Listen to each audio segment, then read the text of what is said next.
آپ نے رپورٹ جو تیار کی ہے اس کے یقیناً ذرائع بھی ہوں گے اور پھر شواہد بھی آپ نے شامل کیے ہوں گے کہ بھی ان شواہد کی بنیاد پر میرے جیسا بندہ بھی اگر اس کو پڑھے گا تو وہ حقیقت سے آشکار ہو جائے گا. وہ ذرا بتانا چاہیں گے آپ کے بھی ذرائع کیا ہیں اور شواہد کیا ہیں جو آپ نے اس میں شامل کیے ہیں؟ جی، اس میں منصور صاحب سب سے پہلے تو جیسا کہ میں نے آپ کو پروگرام کے شروع میں نے آپ کو بتایا کہ اس میں ہم نے کچھ کیس سٹڈیز جو ہیں وہ شامل کی ہیں جو کہ سابق قادیانیوں پر قادیانی جماعت کے مظالم ہیں. ٹھیک ہے، نمبر 1. سیکنڈ نمبر کے اوپر ہم نے وہ کیس سٹڈیز یعنی 11 ایسی کیس سٹڈیز شامل کی ہیں سابق قادیانیوں کی ہیں جن پر قادیانی جماعت نے مظالم ڈھائے. ٹھیک ہے، کسی کے بچوں کو چھین لیا. ٹھیک ہے، کسی اس بنیاد پر کہ وہ قادیانیت چھوڑ کر مسلمان ہو چکے ہیں. جی، اس بنیاد پہ کہ وہ قادیانیت کو چھوڑ کے مسلمان ہو گئے ہیں. اسی وجہ سے ان پر مظالم ڈھائے گئے. کسی کے بچوں کو چھین لیا، کسی کے جائیداد پہ قبضہ کر لیا، کسی پہ جھوٹے مقدمات درج کروا دیے گئے، کسی کو چناب نگر میں موجود قادیانی نجی ٹارچر سیلز میں تشدد کا نشانہ بنایا گیا، اور پھر اسی طرح سے دیگر طریقوں سے ان کا استحصال کیا گیا. اس میں وہ تمام تر وہ تقریباً 11 کیس سٹڈیز ہو. اچھا، یہ تو وہ ہے کہ جو سابقہ قادیانی ہیں، قادیان چونکہ چھوڑ چکے ہیں. پھر آپ نے یہ بھی ذکر کیا ہے کہ اس رپورٹ میں کہ بھی دیگر مسلمانوں کے اوپر بھی جو ہے وہ انسانی حقوق کی جو ہے وہ پامالی کی جاتی ہے، اور پھر اس کے ساتھ ساتھ جو ان کے اپنے اراکین ہیں ان پر بھی جو ہے وہ ظلم ڈھاتے ہیں.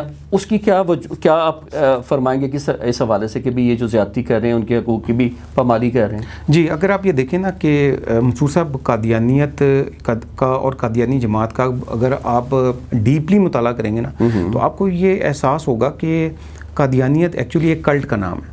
ٹھیک ہے، اور اس وقت دنیا کا بڑا ایک مشہور محقق ہے رابرٹ لفٹن اس کا نام ہے.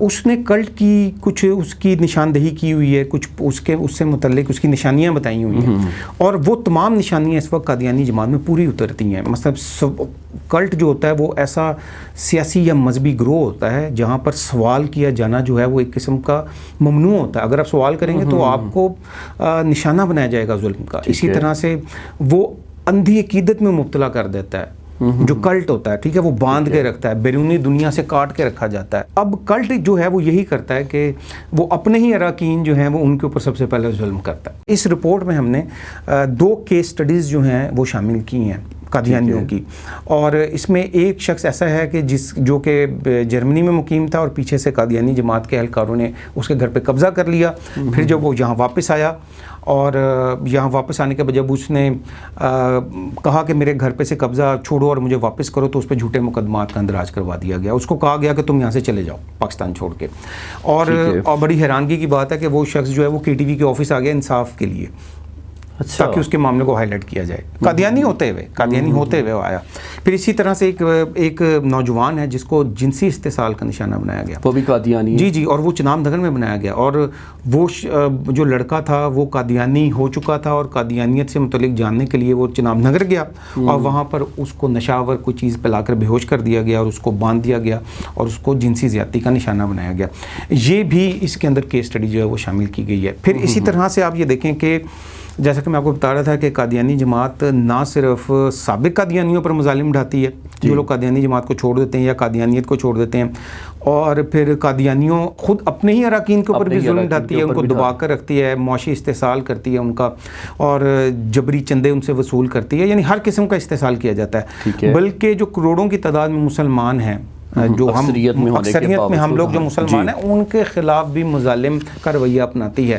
اس میں ہم نے صرف 5 ایسی کیس سٹڈیز شامل کی ہیں، حالانکہ اس سے کہیں زیادہ ہیں، لیکن رپورٹ میں ہم نے 5 کیس سٹڈیز شامل کی ہیں، جس میں ضلع سیالکوٹ، ضلع گجرات، ضلع شیخوپورہ اور ضلع قصور اور ضلع بہاول نگر کے کیسز جو ہیں شامل ہیں. اور اس میں 2 کیسز ایسے ہیں جس کے اندر ایک خاتون اور ایک لڑکا جو ہے قادیانیوں کی فائرنگ سے ہلاک ہو گیا.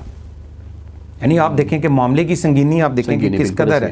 اور یہی وجہ ہے قادیانیوں کی، سابق قادیانیوں پر مظالم اور دیگر جو مسلمانوں پر دیگر جو ان کے مظالم ہیں، اسی کی وجہ سے آپ یہ دیکھیں کہ انٹرنیشنل ہیومن رائٹس مانیٹر جو کہ جو ادارہ ہے انٹرنیشنل اور جو ہیومن رائٹس کو مانیٹر کرتا ہے، اس نے انسانی حقوق کے عالمی دن کے موقع پہ یعنی 10 دسمبر 2024 کو قادیانیوں کے حوالے سے ایک رپورٹ بھی شائع کی تھی، اور اس میں انہوں نے یہ عالمی برادری سے اور اقوام متحدہ سے مطالبہ کیا تھا کہ قادیانی جماعت کے خلاف عالمی سطح پر تحقیقات کرنی چاہیے. یعنی قادیانی جماعت کے خلاف انٹرنیشنل اداروں کی جانب سے بھی رپورٹس آ چکی ہیں. ٹھیک ہے.